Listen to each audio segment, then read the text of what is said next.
Bom dia, gente, tudo bem? Meu nome é William, eu sou um dos monitores de álgebra linear e hoje a gente vai fazer alguns exercícios sobre coordenadas e bases, que é um assunto referente à seção 4.4 do livro do Anton.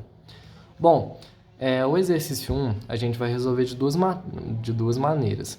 Ele pede para a gente provar que V1, V2 e V3 não formam uma base para R2. Lembrando que uma base para R2 não pode ser linearmente dependente e elas têm que gerar todo o R2, nesse caso, todo o espaço vetorial.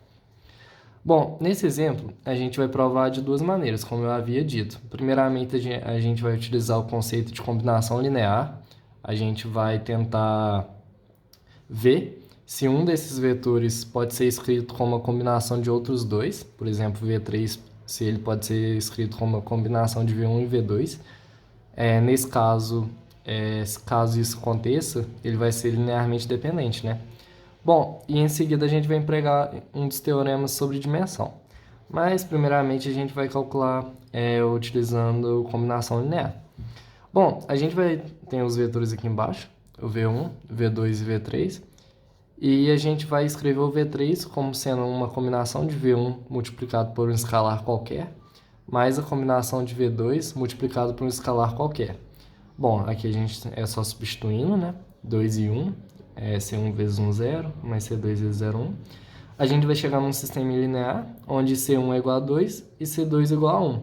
Ou seja, a gente achou valores plausíveis para os escalares, ou seja, existem escalares que satisfazem esse sistema linear, ou seja, o V3 ele pode ser escrito como uma combinação de V1 e V2, porque duas vezes o vetor 1 mais uma vez o vetor 2, a gente encontra o V3.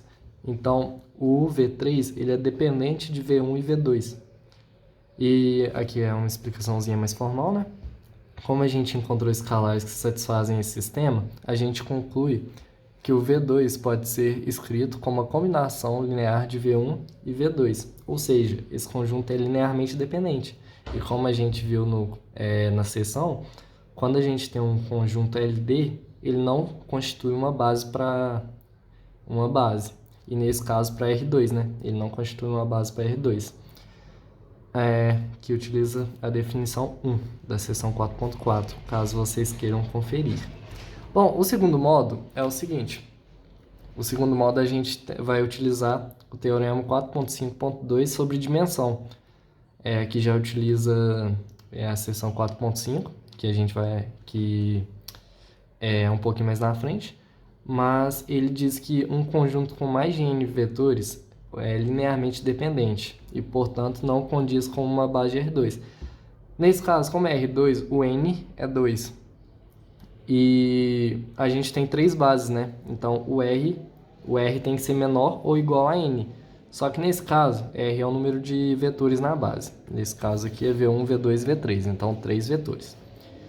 Nesse caso, o R é igual a 3 e o N é igual a 2, porque é R2. Se fosse R3, aí o N é igual a 3.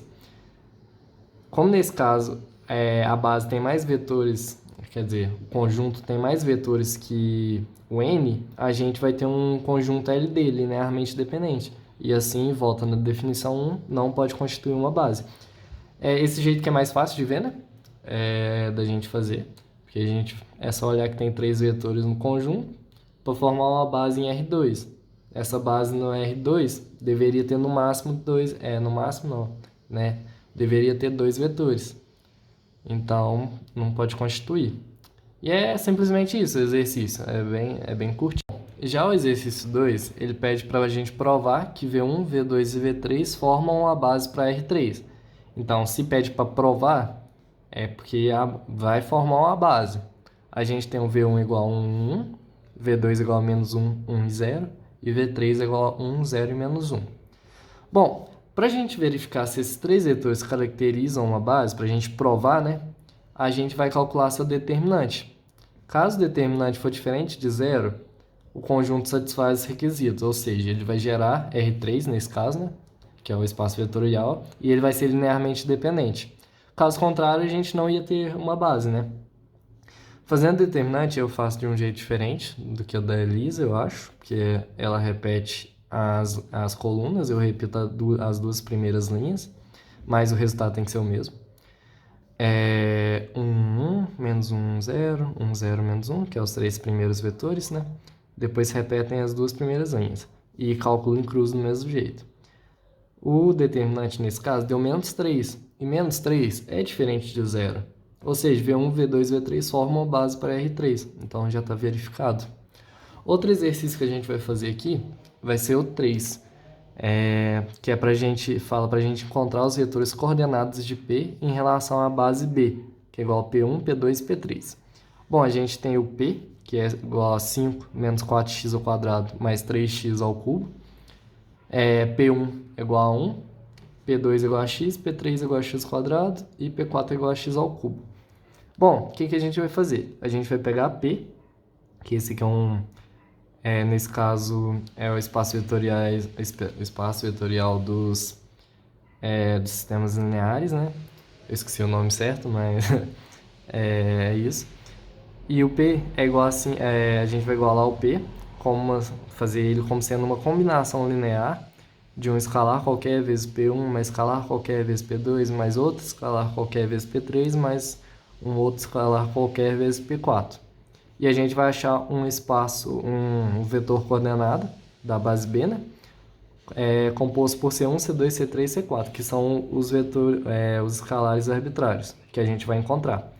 Como a gente tem P, que está aqui em cima, a gente tem os valores P1, P2, P3, P4, é só substituir. A gente vai chegar num sistema linear. Bom, esse sistema é muito fácil de verificar. Como a gente tem números que não dependem de x, números que dependem de x ao quadrado e números que dependem de x ao cubo, a gente vai igualar passo a passo. Por exemplo, 5 a gente vai igualar com um único termo que não possui x, que é C1 vezes 1. Então, 5 é igual a C1 vezes 1, C1 é igual a 5. O C2 vezes x, nenhum termo desse lado tem um termo que seja só x, então ele vai ser 0. O C3 vezes x ao quadrado iguala com esse lado. O único termo que tem x ao quadrado aqui é menos 4, então C3 é igual a menos 4. E aqui da mesma forma, C4 vezes x ao cubo, o único termo que tem x ao cubo desse lado é o 3, então C4 é igual a 3. E a gente já achou o vetor coordenado de P. O W de B, que vai ser o 5, 0, menos 4 e 3. Essa é uma notação, características, né, de vetor coordenado na vertical. E é essa a resposta do exercício, gente. Eu espero que tenha ficado claro. E qualquer dúvida, me contate no e-mail. Então, até mais. Eu espero que vocês tenham uma ótima semana. Ou fim de semana, dependendo do dia.